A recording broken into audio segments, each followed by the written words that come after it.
get 2 waters for... Yeah.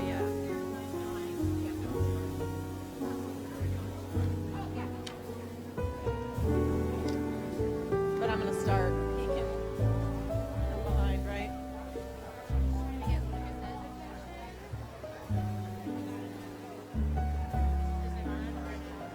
Oh yeah, it's going to stay on. Oh, okay.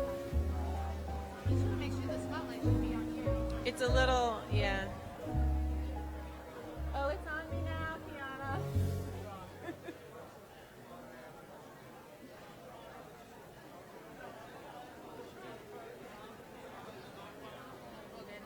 Good. Good evening again. Welcome. I'm Christine Cox. I am the director of your Village Square, and I'm excited to have you here tonight. On behalf of Leon County Government and the Village Square, we'd like to welcome you all to the 10th annual big anniversary of our Created Equal, the rhythm and resilience of Black music. Yeah, that does need an applause, doesn't it? I still can't believe it's been 10 years. So over the past 10 years, we've looked back at things like the 60th anniversary of the Tallahassee lunch counter sit-ins, listened to the last words of the unarmed, commemorated Florida Emancipation Day, and last year we examined the histories of Black and brown communities in Leon County in honor of our bicentennial. I think many of you were here for some of those as well.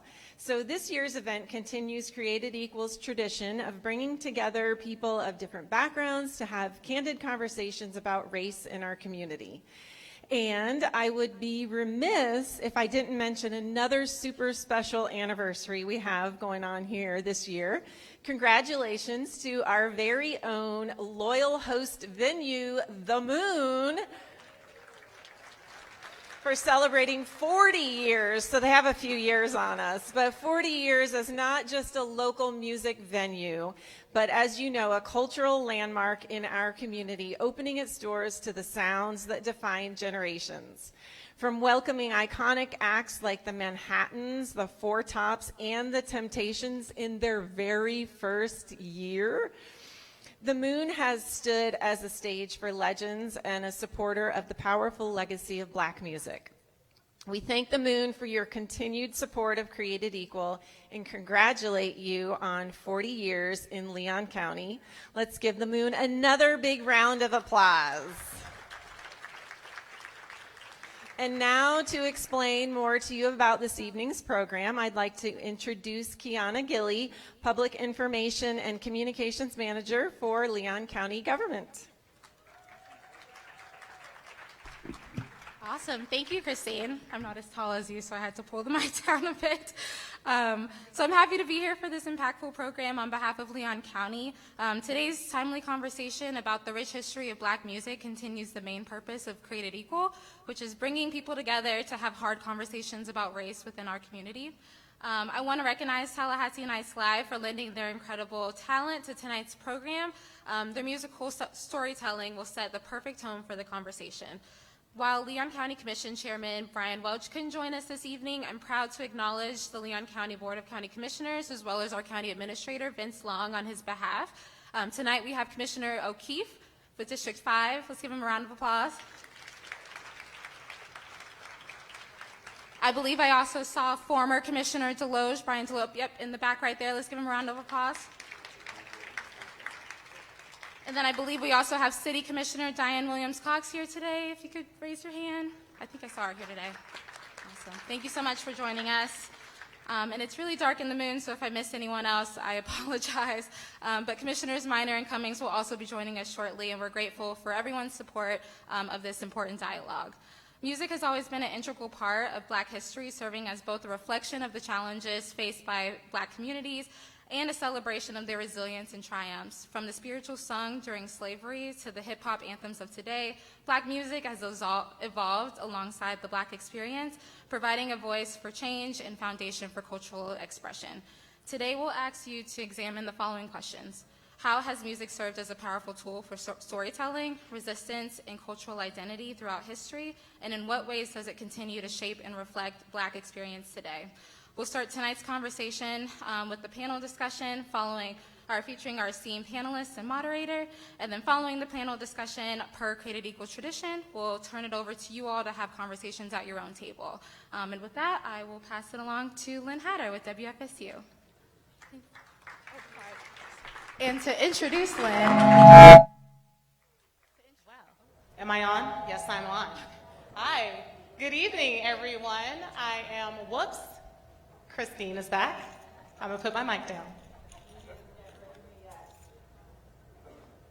I'm not on though, am I? Okay. Well, I have to introduce you first, Lynn. So I am back up here. Thanks, Kiana. It's my honor to introduce to you Lynn Hatter, who is our moderator for this evening. She is the Director of Content at WFSU Public Media. Since joining WFSU in 2007 as a reporter and producer, Lynn has steadily risen through the organization with a focus on education and healthcare. She's earned nearly 36 individual recognitions and awards for her reporting, including the nationally award-winning projects Committed, which focuses on how children became the fastest growing group subject to the state's involuntary psychiatric commitment laws, and the Not So Black and White podcast series, which explores the divided history of Tallahassee and Leon County. A proud graduate from both local universities, she holds a bachelor's degree in journalism from Florida A&M University and a master's in professional communication from Florida State University. Please help me in welcoming tonight's moderator, Lynn Hatter. Take it away. Thank you, Christine. Sorry about that. I was a little too excited earlier.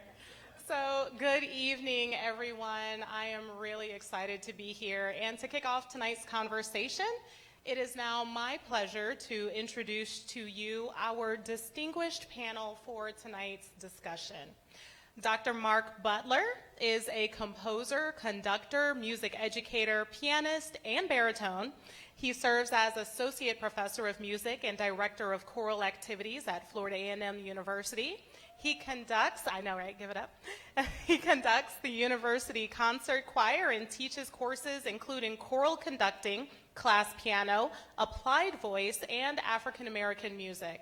His compositions and arrangements are often performed by all state and conference choirs from throughout the United States. And he recently conducted the Florida A&M University Concert Choir in several performances and concerts in Vienna, Austria, and has served internationally as choral clinician for choruses in Honduras and the Bahamas. That's right. All right. You can share as we go. He holds degrees from Florida A&M University, Florida State University, and the American Conservatory of Music. Dr. Butler has conducted major works by Handel, Vivaldi, and Brahms, and has led choirs at prestigious conferences such as the Florida and Georgia Music Educators Association and the Southeastern African American Choral Festival. Dr. Butler, welcome. Also on our panel is Maurice Johnson, an educator and researcher specializing in media, communications, and hip-hop culture, a graduate of FAMU's School of Journalism and Graphic Communication, I'm sensing a trend here, and a master's degree in integrated marketing communications from FSU with certificates in digital video production and project management.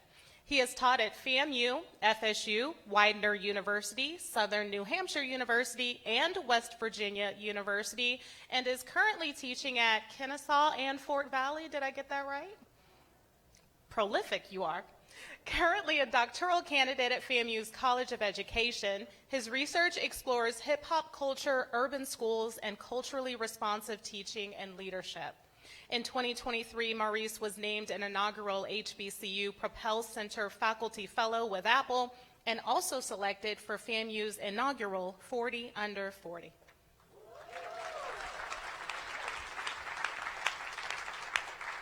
I feel like we're in great hands tonight. Dr. Lisa Munson is a professor of sociology at Florida State University. Her research focuses on inequality, social justice, innovative teaching methods, and engaged scholarship. With nearly 2 decades of teaching experience, she has specialized in curriculum development, pedagogy, and mentoring undergraduate research. She created and implemented FSU's Sociology of Hip Hop Culture course and has authored 3 textbooks, including 2 on that subject.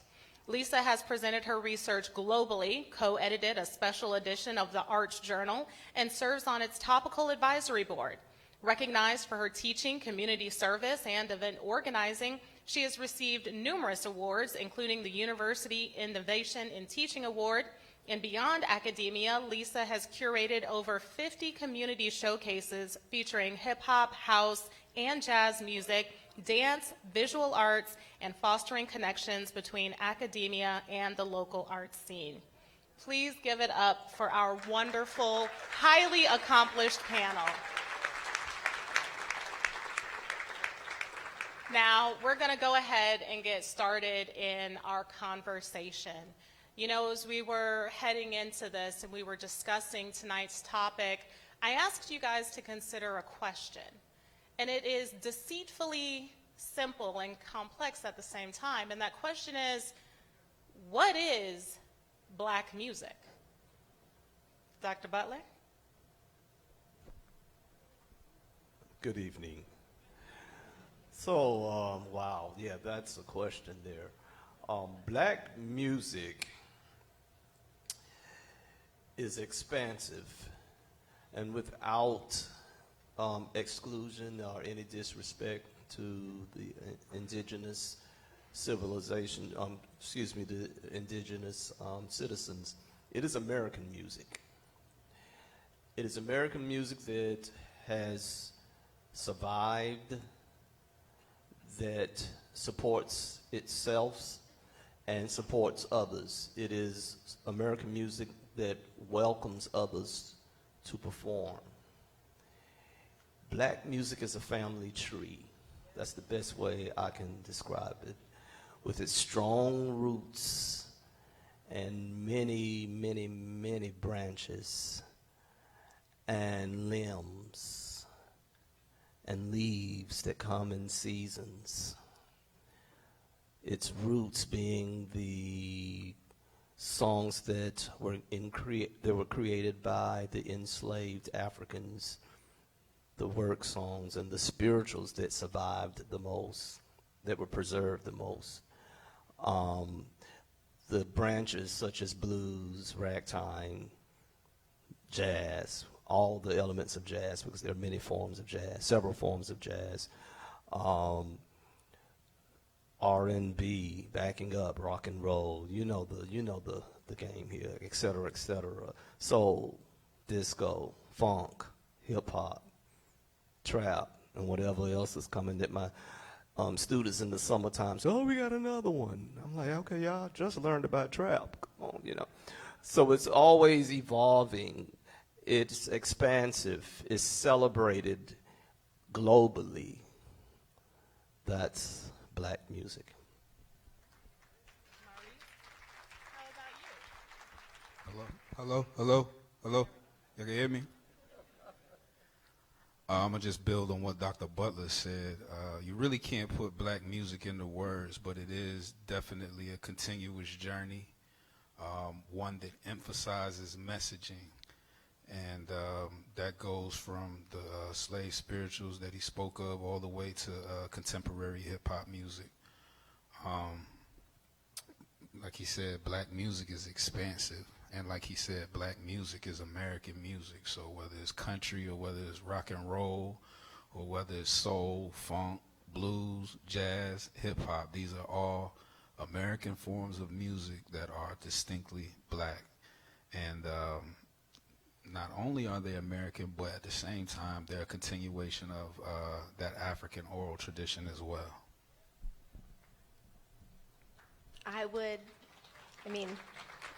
It's certainly covered, but I would just add that it's a highly influential, powerful expression for those who identify with the culture, and it also impacts everyone else.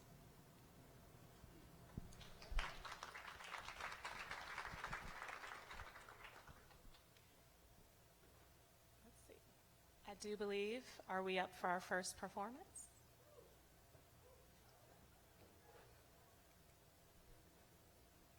Slavery era, music as resistance. How did early forms of music, like spirituals and work songs, serve as a form of resistance and survival during slavery?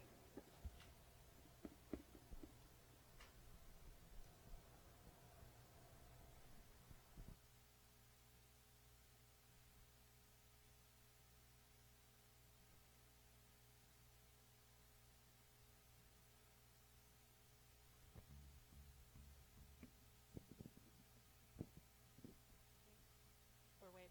We're cute. Are we cute? Who's cute? Am I the cute? Am I the cute? Oh, I'm sorry. Here we go. First time out the gate, y'all. Bear with me. Throughout history, music has been more than just sound. It's been a lifeline.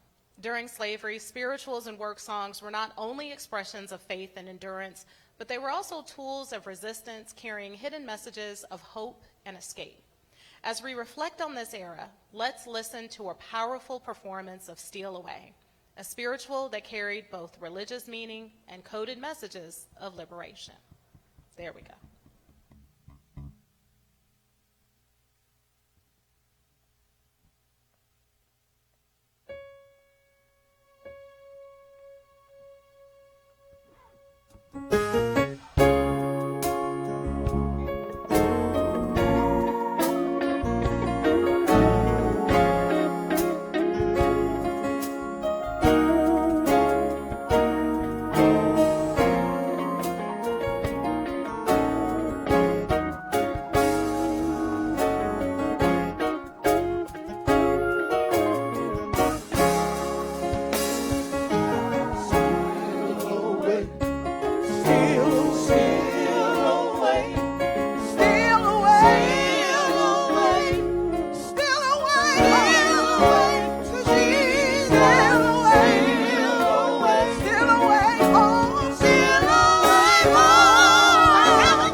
Oh yeah, yeah. Still away. One of these old mornings, it won't be long. You're gonna look for me, and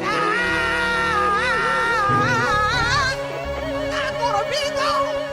I'm going up to heaven to sing and shout. There'll be nobody there to turn me out. Jesus is gonna meet me there. Jesus.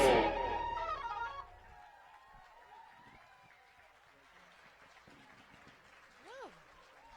Can we have a hand clap of praise? Yes, yes. Let's talk about that. Steal away.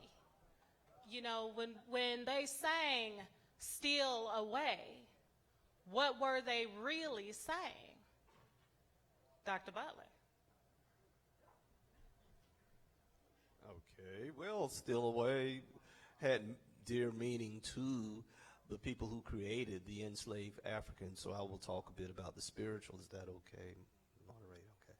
So the spiritual, again, was birthed and created by the enslaved Africans, and most of them were created during the antebellum era. Depicted their emotions, their hardships, their pains, their struggles, their hopes, their desires, what they would like to see, if they would be alive to see it or not, to those that would come after them. They also largely consisted of something called code songs. And that's what our moderator is referring to. And do we know what all the codes mean? No, we don't. Can we guess at some? Yes. You know, get on board, little children, get on board, little children, get on board. Little children, there's room for many or more. Sometimes that changes, doesn't it? There's room for just 4 more. They knew exactly what was going on. And as you had mentioned earlier, you know, the enslavement owners, I have a problem with saying the word slavery, so if you forgive me, I will always say enslavement. The owners would think that they would just be rejoicing, et cetera, and then there would be fewer of them, you know. So they were brilliant people who had created these songs, and little did they know that these songs, years and decades later, would become art. Wow, art.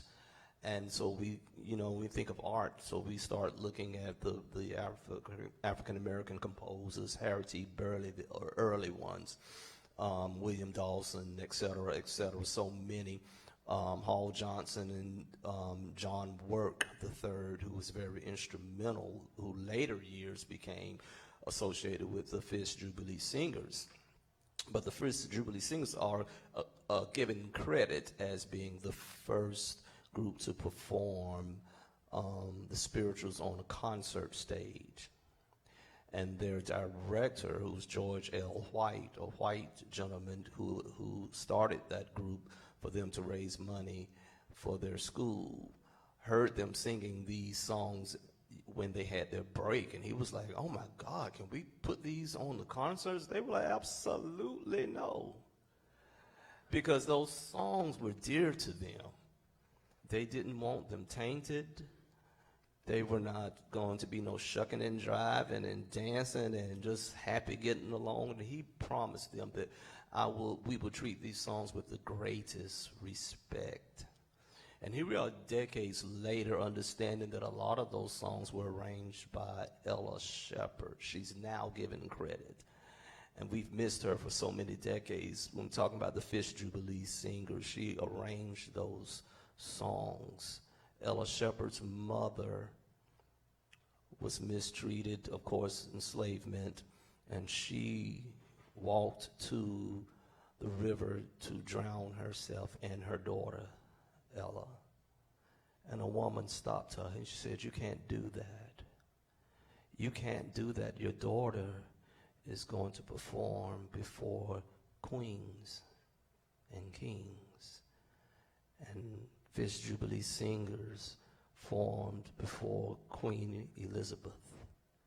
That was a prophetic message, and truly Ella Shepherd got to perform before queens and kings. And so what is the spiritual? Spiritual is so many things now. We perform it. Isn't it amazing that it's still alive in so many forms? As we heard the group here, you can sing it, you can gospelize it. You can put it in 12 and 16-part harmonies. You got a choir that can sing that type of music, 16-part harmonies, a cappella, on concert stages. People of all ethnicities, all races, all colors are singing it at choral competitions. So it has evolved in so much, and that's why it's American music. It's the root, it's the ground. And why did it survive more than the work songs? Because it was about my heart. It meant more than that work song that I had to sing just to get through the day while I was working. The spirituals are what we sung in campfire meetings. What that sister or that brother who learned how to read came and read the Bible to us. So we heard the whole Bible. And we took stories that sounded like us. Moses and the Israel, oh, that sounds like us, you know. And so you have all these verses that transcends in spirituals. And the young lady just went on her way out. She left us with one of these mornings. It won't be long. Yeah, you have all those different verses. So I don't know if I answered your question, but I think my time is up. You know, you were talking about sort of that layered meaning, right? We were talking about it earlier at our table, Maurice and Lisa. You know, there were layers to these songs. There were the words that, you know, the people who were minding the enslaved heard, and then there were the communication channels that were going on under the surface. And this is a different form of resistance, and it's a different form of resilience. Can you guys speak to that? Yeah, the slave spirituals set the communicative foundation for all black music. And we talked about messaging. Dr. Butler mentioned the coded speech aspect. When I was a child, I remember learning Swing Low, Sweet Chariot. Y'all know something about that? And not knowing the meaning until I got older, you know, and learning about the tradition of what was termed Negro spirituals. And then, you know, I hear Steal Away. And we, again, the coded messaging, steal away to Jesus, swing low, sweet chariot, coming forth to carry me home. A lot of these songs reference, you know, going to heaven, because when you're working from can't see in the morning till can't see at night, you know what I'm saying? You're just looking forward to dying.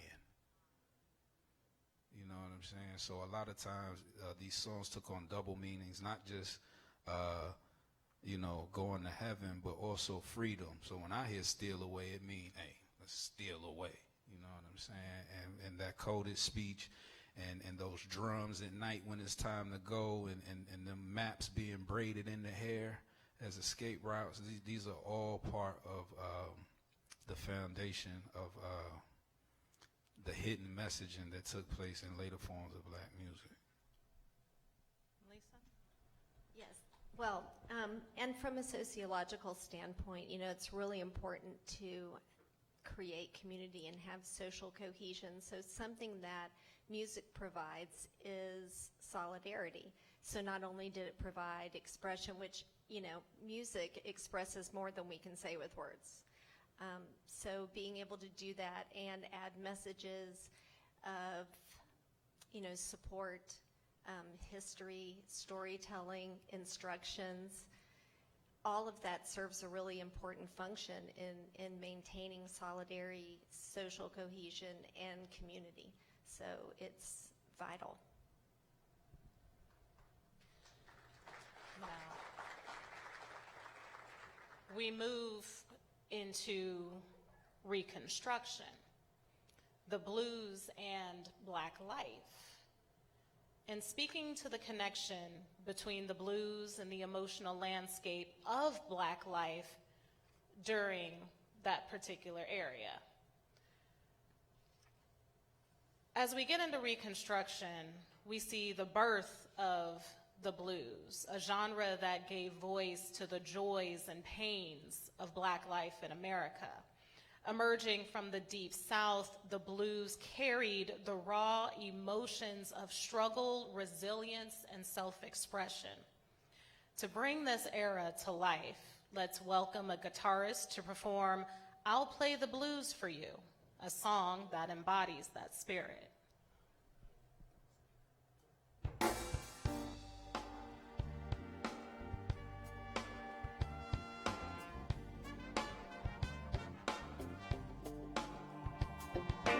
Down and out,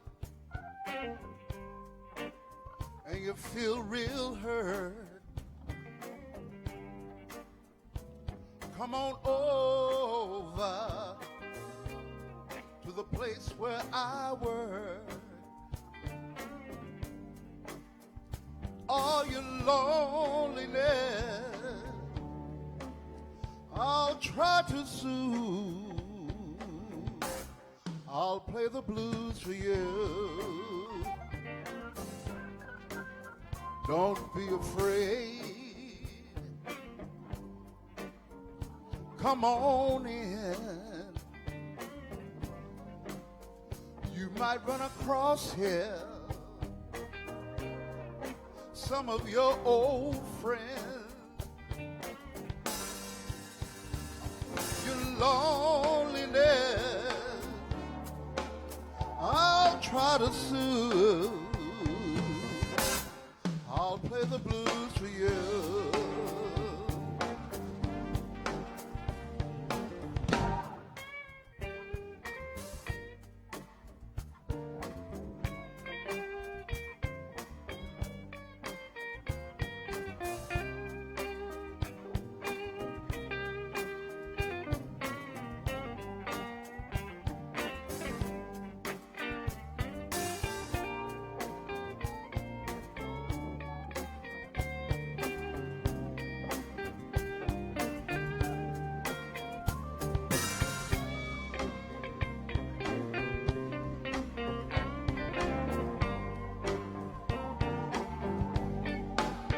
I ain't got no big name.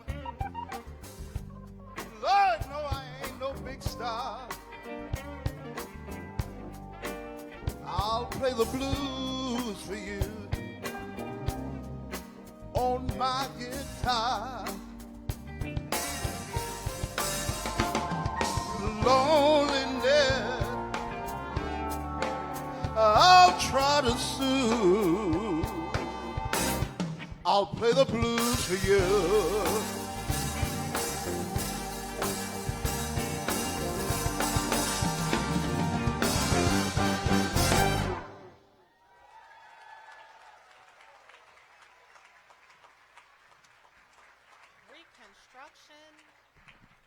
Reconstruction and the blues. I want you guys to speak to the connection between the blues and the emotional landscape of Black life at that time. Maurice? Man, historically, when we talk about Reconstruction, we talking about from 1865 to 1877, so the period immediately following the Civil War. It was during this time period that, because basically you got millions of black free people and we don't know what to do with them. So that's when the criminalization started. And the blues often detailed and depicted, the harshness of life during that time period.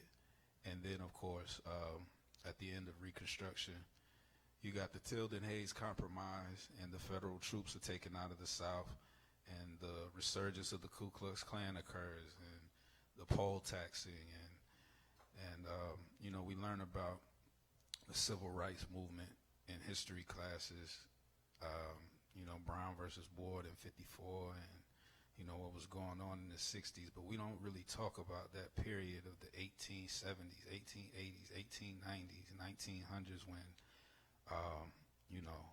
black people were being killed indiscriminately, and the rise of what we know as sundown towns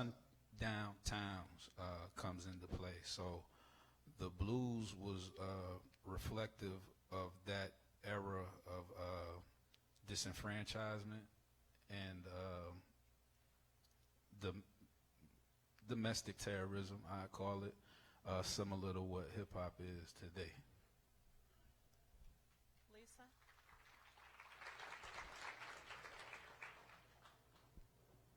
It was really a reaction to the disappointment of the promise that Reconstruction could have brought. That was a period where things could have gone a different way. And the blues allowed an opportunity to share those messages and that express that feeling communally. And continues to do that now. And to Maurice's point, really hip hop could fall into any of these discussions we've had as far as its role, and what it does now is serve a lot of those same functions. Mark? So the blues, coming as researcher and musicologist Eileen Southern states, that this was different in the spiritual, in this aspect, that the spiritual was about us as a people. Well, the blues was about my situation. It was about who's mistreating me. It was about, she sung about my man who ain't acting right. He sung about my woman, I just don't know. And then you sung about the social things that were going on as well. So the very early blues, Eileen Southern mentions that most of those up front, even though many of the songs were written by gentlemen, the women were the ones who got that message out. And she says that in her research is because the black man was seen as a threat. Because there was a time when you could speak through music, as you mentioned. Music was your message now.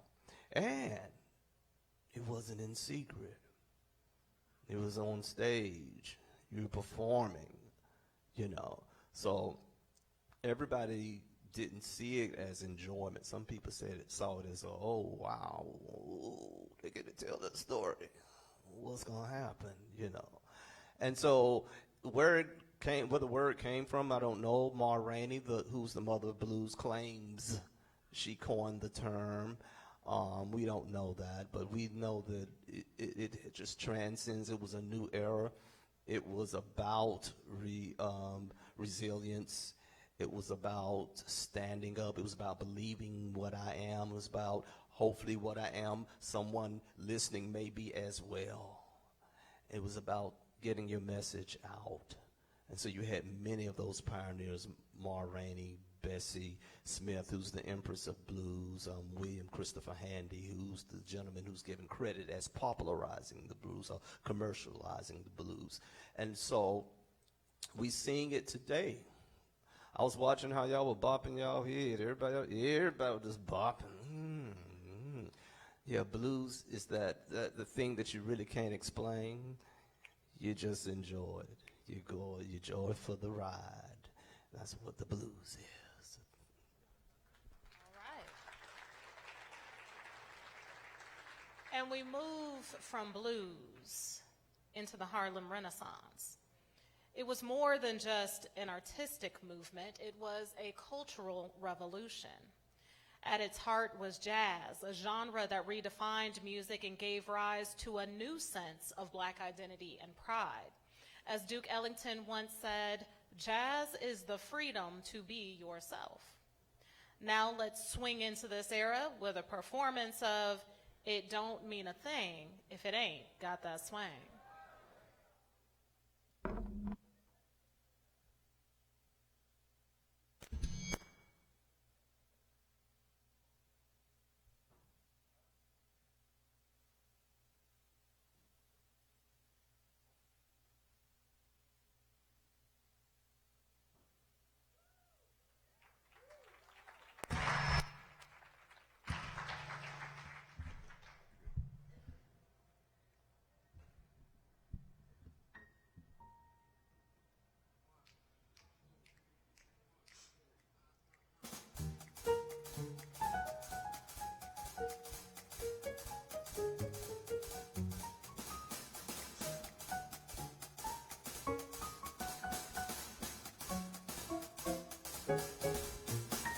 Don't mean a thing if it ain't got that swing.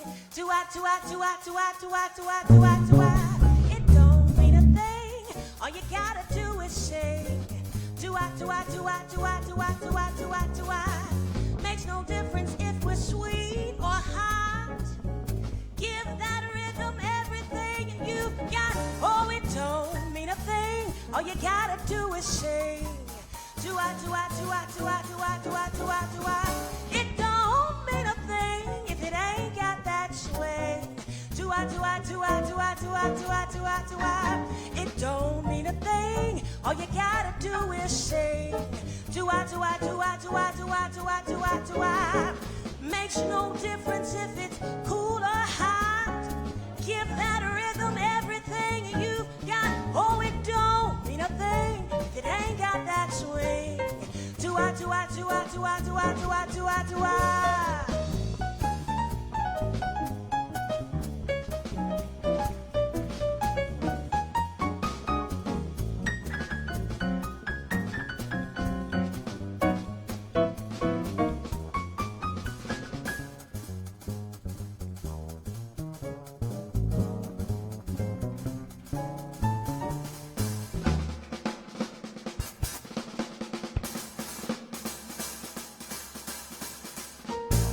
Don't mean a thing. All you gotta do is swing. Do-I, do-I, do-I, do-I, do-I, do-I, do-I, do-I. Do-I, swing, do-do-do-do-do-da. Bubbles of weed. Bubble-ee, lo-dum-dum-dum-bay. Bubba-doo-bid-did-yay. Bubba-ba-doo, zabba-doo-lit-bay.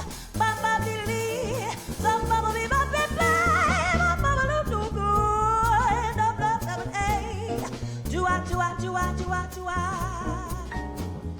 Makes no difference if it's sweet or hot.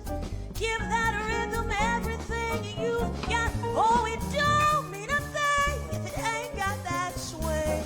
Do-I, do-I, do-I, do-I, do-I, do-I, do-I, do-I. Do-I, do-I, do-I, do-I, do-I, do-I, do-I, do-I. Do-I, do-I, do-I, do-I, do-I, do-I, do-I, do-I.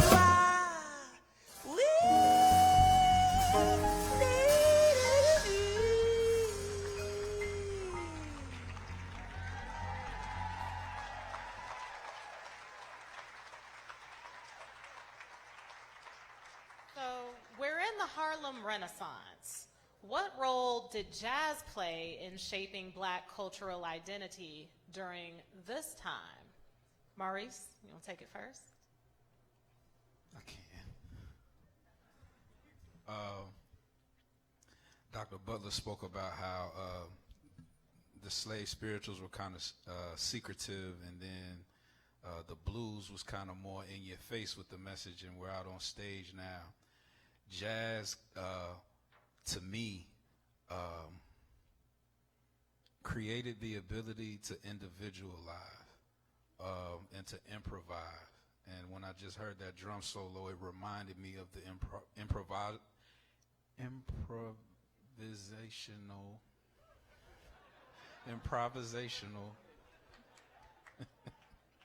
aspect of jazz culture that is present in freestyling and hip-hop. I was watching this documentary called The Art of Rap, and Rakim, y'all know who he is?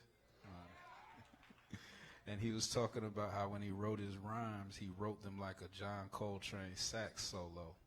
And he said he would swing as he recited, just like a saxophonist would. So to me, jazz individualized the messaging and continued that party aesthetic that Black music has had historically.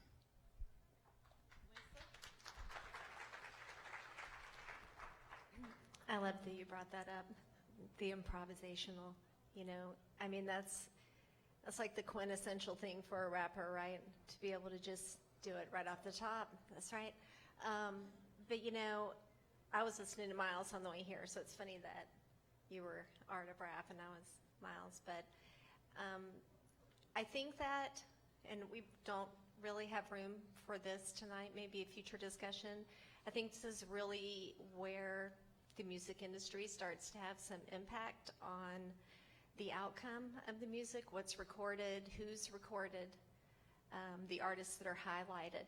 And, that's something that we definitely look at, sort of modern music, like hip-hop, culture-related music, rap music, and we say, how is it impacted by the industry? How much of it is coming from the individual artists and how much is shaped by the economic situation? And to add on to that, what you said regarding this is where, the music industry started deciding who gets played, et cetera, et cetera. This was also the time period during the Harlem Renaissance when all the communications legislation was coming out. So the Radio Act, which eventually became the Communications Act of 1934, which formed the FCC, and which later evolved to the Telecommunications Act of 1996, which deregulated radio. Before that, you could only own 40 radio stations. After that, Clear Channel and Cumulus brought them all up, and now we have what's called the nationalized playlist. So, Mark? Yeah, so the Harlem Renaissance is an exciting time to be black. It was just interesting that they call them the Intellectual Six, group of young people. I think William Weldon Johnson was the oldest person in that crew. Decided they would get together and they said, we're going to do this thing here. We're going to redefine the Negro.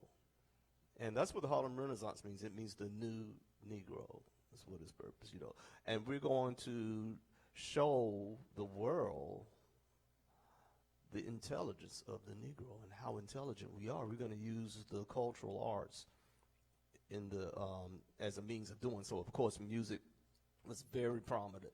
And so we're going in the Harlem Renaissance. So we're talking about the popular music at that time was swing jazz. It was swing jazz.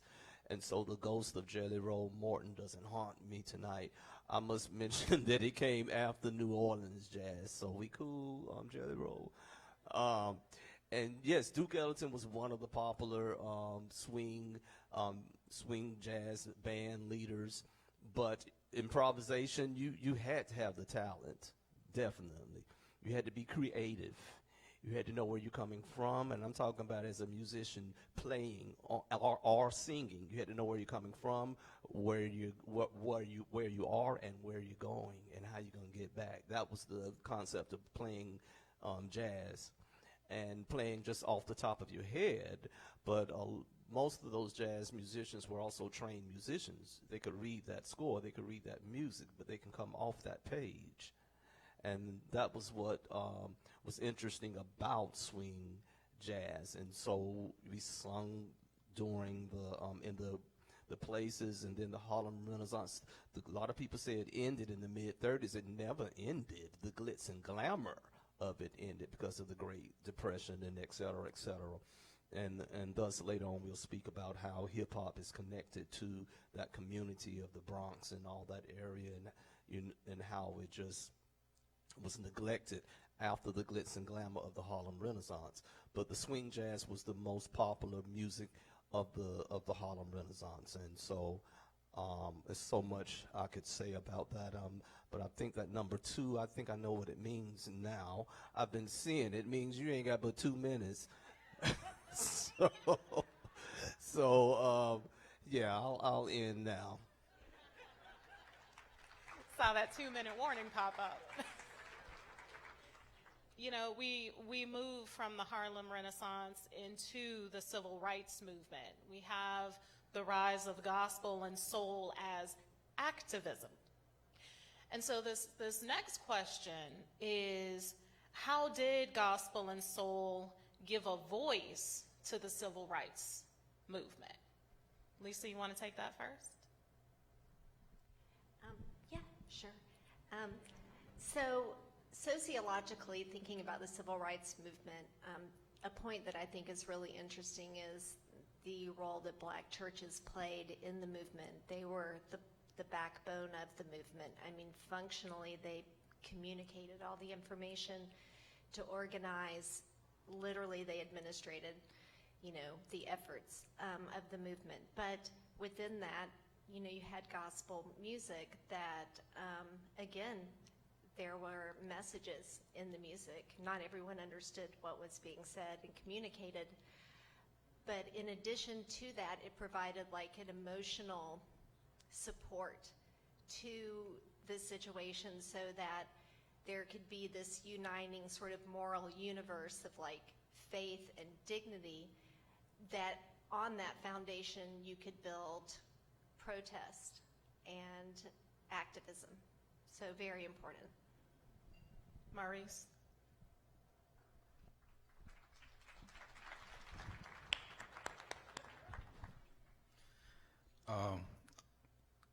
Building on what Lisa just said, as far as the church being the backbone of the community, it was only natural that gospel music became the soundtrack to the civil rights movement.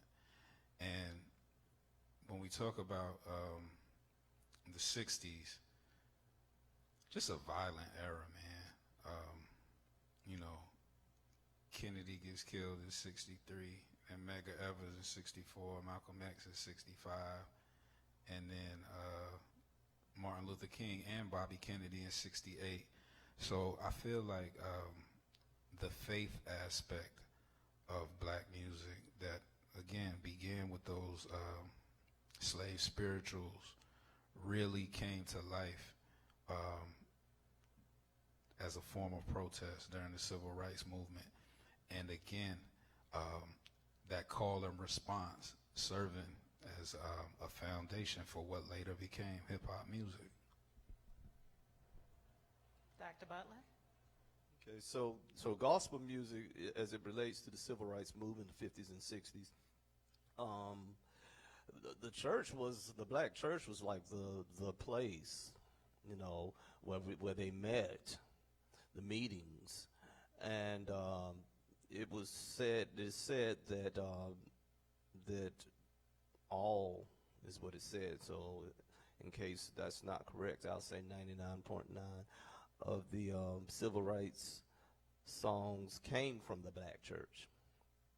And when we say civil rights songs, we're not talking about freedom songs. I know that we talk about soul music. A lot of that music was also used, Say It Loud, I'm Black and I'm Proud for the movement. Aretha Franklin's Freedom, Freedom. My voice ain't there tonight. But y'all know what I mean. But though the civil rights songs were tweeted for the cause, they were spirituals, they were gospels, and the people would tell you that they were the inspiration. The music, the songs was the inspiration of the movement. Because when you marched and you felt like giving up, turning around, and someone would strike that song while you were marching, you couldn't turn around at that point. Ain't gonna let nobody turn me around, turn me around, turn me around. Keep on marching, keep on fighting, marching up to freedom land. It was so many songs that they sung. They sung them in the jail. They would tweet the songs. It was in Camilla, Georgia. There was a Pritchard and Kelly. I don't know who was who. One was the policeman and one was the sheriff. And you all know the spiritual. Oh Mary, oh Martha, oh Mary, ring them bells. Where they changed the song to say, oh Pritchard, oh Kelly, oh Pritchard, open themselves. And if you look at civil rights songs, that's in the book. That's how they were birthed. Birthed in the church, birthed in hardship, birthed in the jail. I don't know if he opened the cells that night or not, but he heard his name called. So it was related to the movement. It was the inspiration of the movement, those songs that when they met at the black churches. They came from the spirituals. They came from the hymns. In the black church, a hymn isn't just done, Um, but but I would like to say a lot more, but I'm pretty sure I'm going to see that number 2. But yeah, thank you. You know, I think our through line for this evening is how this music keeps building on itself. Music has always been a driving force in movements for change. During the civil rights era, as we just noted, gospel and soul became the anthems of resilience, calling for justice and unity. And the songs were not just sung, they were shouted, echoing through marches and fueling that fight for equality. So tonight we honor that legacy with a performance that blends 2 iconic songs of the era, What's Going On and A Change Is Gonna Come. All right. It's all right if y'all rock with me on this one.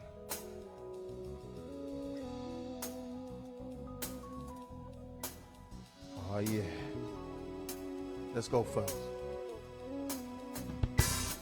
Mother, mother, there's too many of you crying.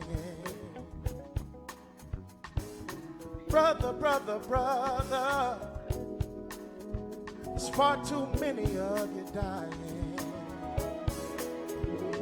You know we gotta find a way to bring some love in here today. Picket line, picket signs, don't punish me with brutality. Talk to me, and you will see what's going on. Hey, hey, hey, what's going on? I want to know what's going on.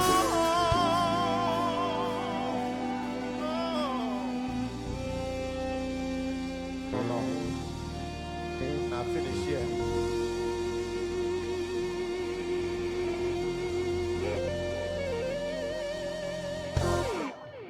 Gotta come on stage for this one.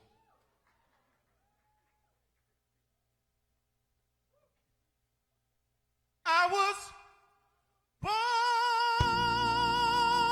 by the river in a little tent. Oh, just like the river I've been running ever since. It's been a long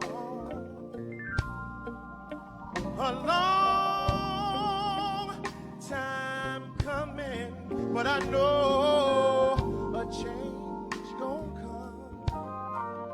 Oh, yes it is.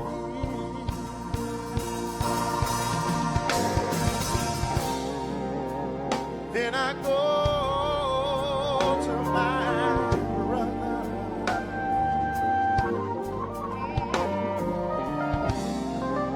and I say, brother, help me please.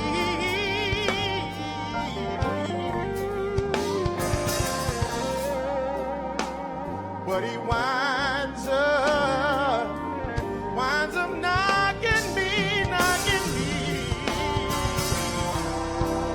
right back on my knees.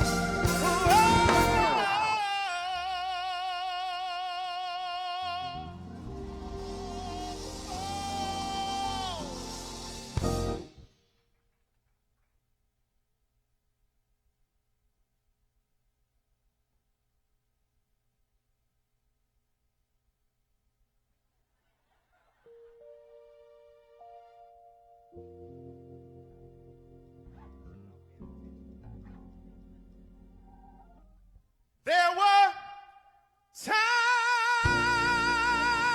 that I thought I wouldn't last for long,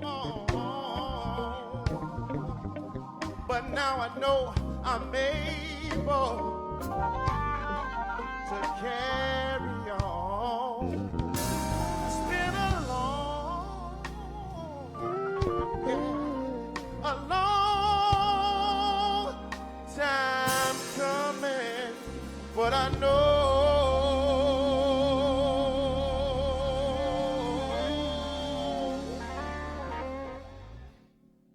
change gonna come. Oh,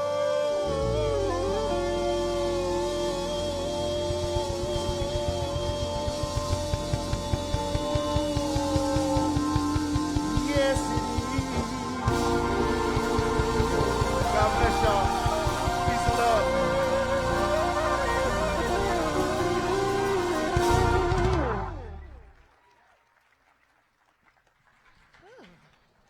Stirring, stirring.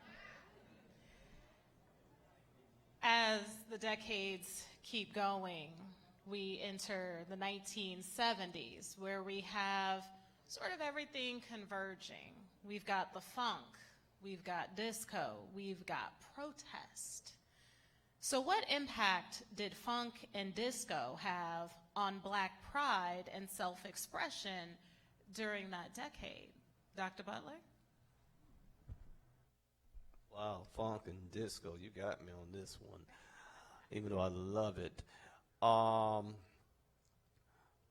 think it transcend from, of course, 50s being the dance genre movements, eras, excuse me, with rock and roll coming on the scene in the 50s, and actually a lot of people teach that rhythm and blues was the 60s. It was actually rhythm and blues was 1958 or 59-ish, and it continued ran simultaneously with soul and everything else.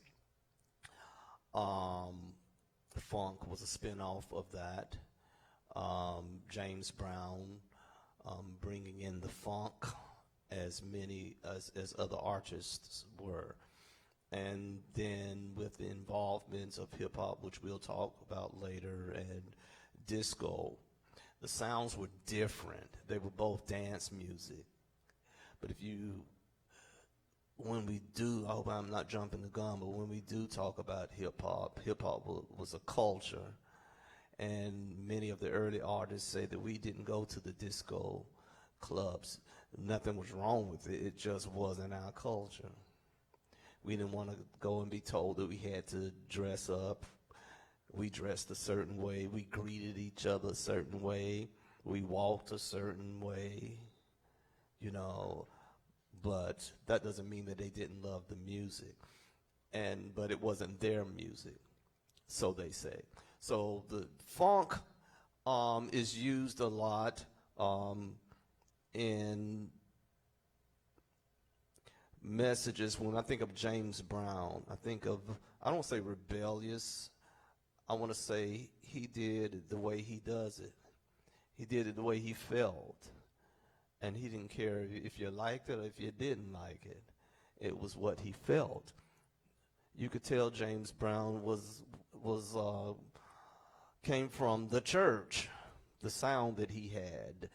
And so many of the funk artists were singing and were making, I don't want to say beats, but they were beats, making this new sound, utilizing the bass drum and utilizing the bass guitar to create this new sound that was going on, where you had the kind of same thing in disco when you think of La Chic, that kind of same dun dun dun dun dun dun dun dun dun, which transcend to hip hop as well.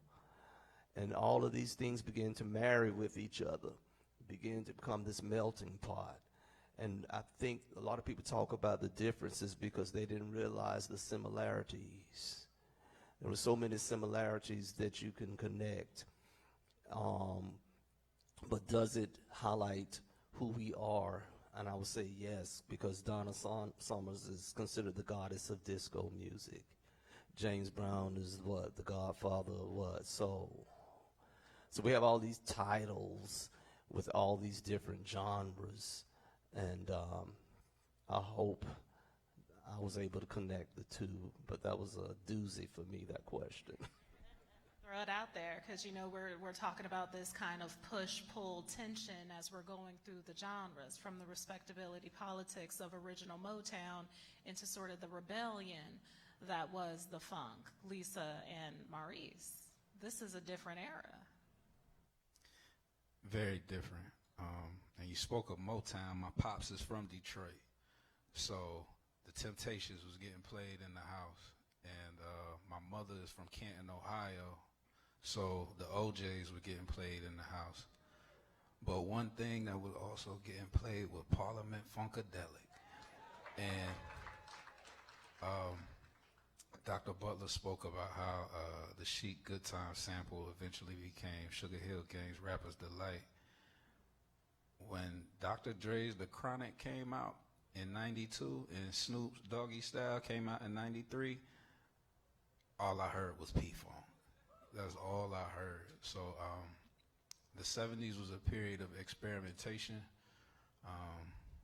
Anybody know about Bootsy Collins out there? Man, so Confunction, man, Sly and the Family Stone. Like I was watching Dead Presidents not too long ago, and the pool scene when if you want me to stay, come on, when Lorenz Tate floating through the pool hall. So I wasn't here in the 70s, but I listened to a lot of 70s music, like Dead Presidents soundtrack, Superfly soundtrack is in constant rotation. But yeah, I'm gonna wrap it up with that. Lisa, your take. I'm so happy to be able to say that I saw Bootsy Collins perform here with P-Funk on this stage. Well, I mean, I'm guessing it's the exact same, but it was here. It was amazing. And I was around in the 70s, but I was too little to have control of the radio. So, if you read many, many scholars who've written about the birth of hip-hop, they'll talk about the 1970s Bronx and the situation there with the economic hardships and the Bronx cross. I'm blanking on the name. The Cross Expressway. Thank you so much. The words would just not come. But that displaced a lot of people. So there were a lot of actual environmental, sociological things going on. But some scholars will also say that hip-hop was also, hip-hop music was a response to disco, in that a lot of people felt that disco was a very white sort of expression, at least out in the clubs where it was expensive. There was a lot of social exclusion and rules, and it was expensive to participate, and that hip-hop actually grew out of a response to that, where they could create their own space and their own ability to have their own music, free of all of those constraints. But you will see disco in early hip-hop videos, like check out The Message. So many early hip-hop groups did use this style of the time.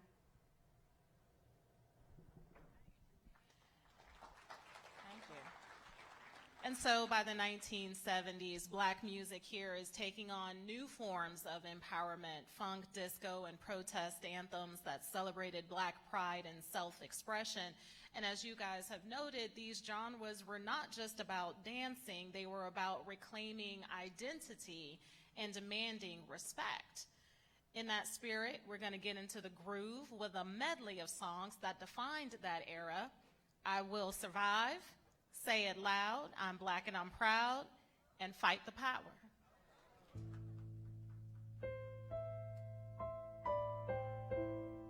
Oh no, not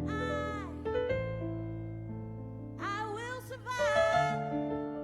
Oh, as long as I know how to love, I know I'll stay alive. 'Cause I've got all my life to live, and I've got all my love to give. I will survive. We will survive. Hey, hey.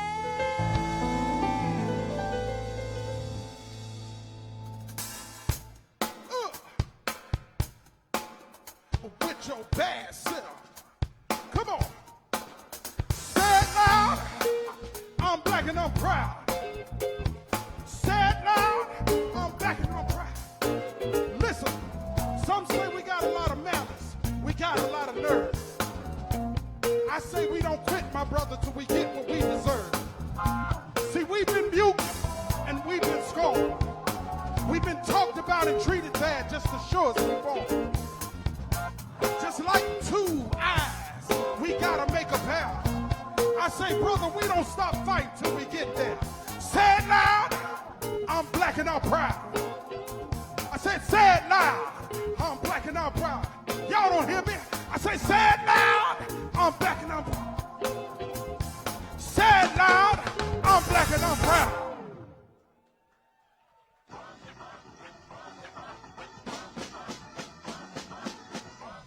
Come on, just wave your hands in the air and wave them like you just don't care. And if you're ready to rock with TNL, hey, 1989, the number, another summer. Yeah. Hey, sound of the funky drummer, music in your heart, cause I know you got soul. Brothers and sisters, listen if you're missing, y'all. Getting while I'm getting, swinging while I'm swinging, know what I know when, while the black band sweating, in the rhythm grind rolling. Got to give us what we want, got to give us what we need. Hey, our freedom of speech is our freedom of doubt. You got to fight the powers that be. Let me hear you say fight the power. Hey, fight the power. Say fight the power. You got to fight it, fight the power. Let me hear you say fight the power. You got to fight the power, fight the power. Let me hear you say fight the power. You got to fight the powers that be.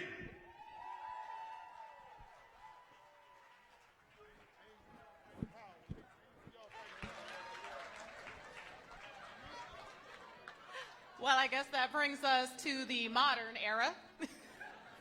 Hip-hop and its global influence. So coming out of that performance, how has hip-hop maintained its role as a platform for social change? How has globalization of black music affected the perception of black culture worldwide? And what are some examples of modern artists using their music as tools for activism? Maurice? Since a Public Enemy song was just performed, I'm going to start with Chuck D saying that hip-hop is like the black CNN. It's going to always discuss what's going on politically, economically, from our perspective. You know what I'm saying? So, what was the second question?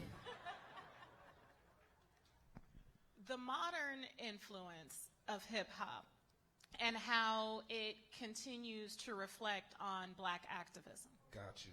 So let's distinguish the difference between hip-hop culture and the commercial rap music industry, because those are two totally different things. Hip-hop is a cultural, artistic response to socioeconomic oppression, and the rap music industry is just what it is. It's an industry, and those in power will do what's necessary to make money within that industry. And those forces of art and commerce are constantly at war with one another, which culminated with me answering the third question, an artist that exhibits hip-hop's original traits today, which is Kendrick Lamar. And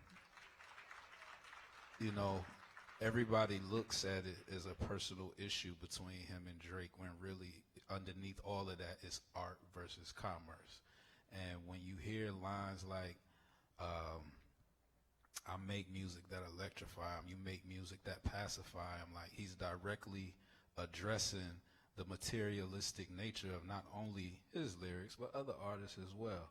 And putting that line in the sand, even with this Super Bowl halftime performance, that was a 15-minute protest. And we talk about messaging and coded speech. A lot of people ain't get the message. You see what I'm saying? And those forces, art and commerce, will always be at war with one another. And as long as money is the goal, they're not worried about how it reflects upon black culture. It's just about the dollar. Lisa? That is something that we talk about a lot in our class. at FSU is the impact of commodification of hip hop on, the culture. And often it's hard to find positive things that you can say about the impact of like capitalism and commodification on pretty much anything. But Bakari Kitwana wrote a fabulous piece about the potential to take a cultural movement and make it into a political movement or a social movement. And in that piece, he does say that, for better or worse, when hip-hop was commercialized and became nationwide radio play, it did give the opportunity to unify people and to get, especially the black youth, on the same page. So, maybe we can be happy about that part. Kind of the blessing and the curse. Dr. Butler?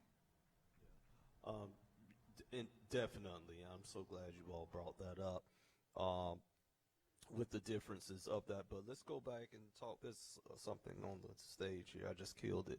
Let's talk about the hip-hop. The hip-hop is a culture that was supported by the four foundational elements, which were the DJing, the break dancers, they were called the B-boys and the B-girls, and the graffiti, and the MC who did ultimately become the artist known as the rapper. So it was a movement.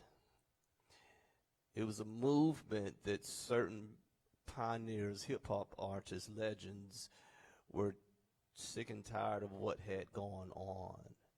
And a lot of them were former gang members, because that's what had happened in the community.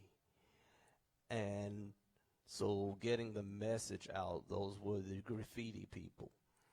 And they said, we're going to change this thing that's going on in our community. Instead of this violence that we got going on, this gang, the Black Spades and the Casanovas, those were your notorious gangs in that area back then.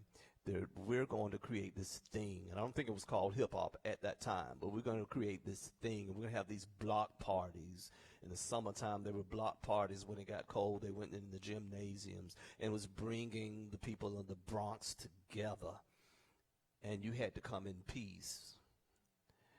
And there was competition, but the crowd would decide who the winner would be. Who was the best DJ? Who were the best dancers? Who's the best MC? And that became family. And you didn't fight. You went away. You didn't win nothing. You just went away and worked on the next time you were going to come. And so that's why they feel some kind of way with the rap industry. Because they're saying you are a branch of who we're supposed to be, but our messages are different. And so I guess it started in the 1980s, that beef between the East Coast and the West Coast, the message rap versus the gangster rap. People hurting each other's feelings and this, that, and the third, and then everybody getting excited. And, people like drama. Some of you in here like drama. You're just like mess, not you, I'm just saying, people like messy stuff. And that's what made money.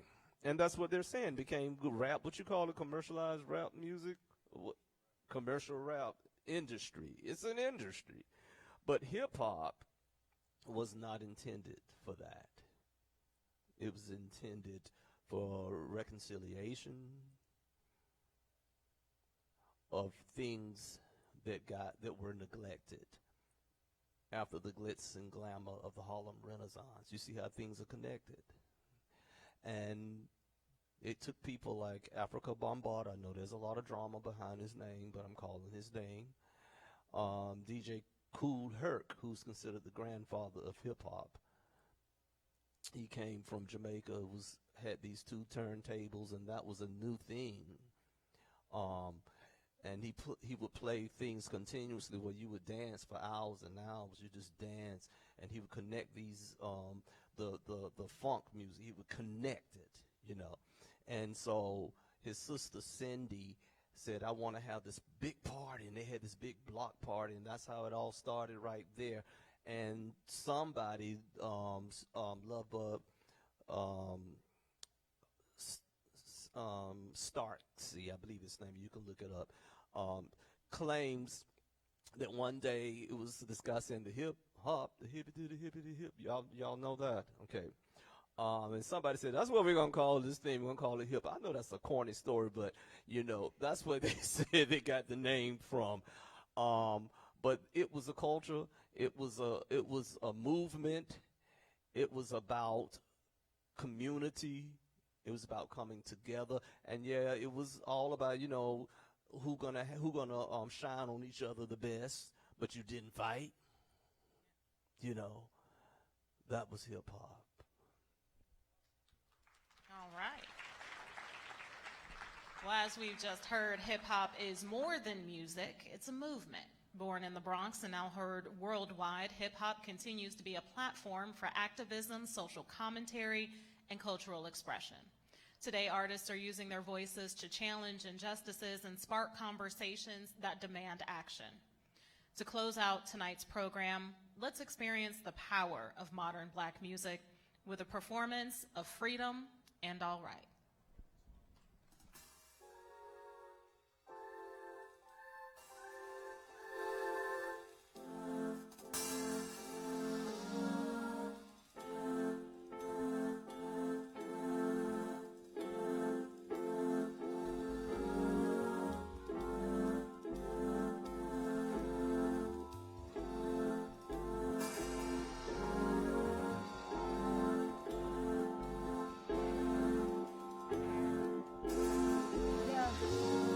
All my life I had to fight. All my life bad times like bad trips like Nazareth, I'm effed up, homie, you effed up, but if God got us, then we gon' be alright. We gon' be alright. We gon' be alright. We gon' be alright. Do you hear me? Do you feel me? We gon' be alright. We gon' be alright. Yeah, we gon' be alright. We gon' be alright. Do you hear me? Do you feel me? And when I wake up, I recognize you looking at me for the pay cuts. Bahamas, I be looking at me.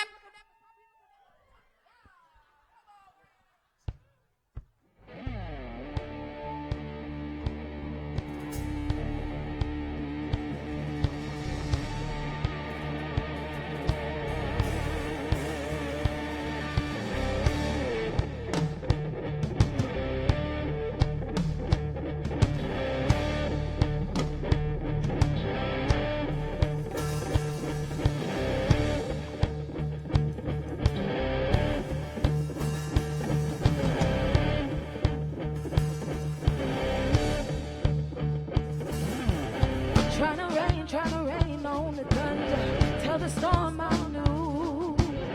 I'ma walk, I'ma march on the regular, paint white flags blue. Lord forgive me, I've been running blind and true. Tryna rain on the bitter, tell the sweet I'm new. Ooh, I'm telling these tears gonna fall away, oh. May the last one burn into flame.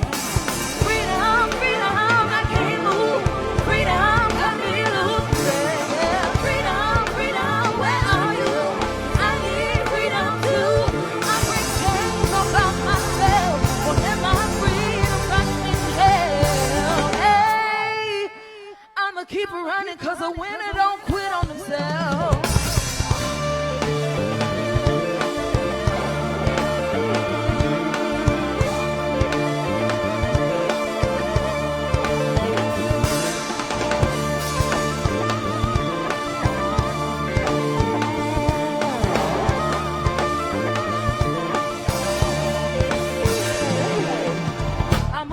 I'ma wade through your waters till the tide don't move.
give it up for Tallahassee Nights live again.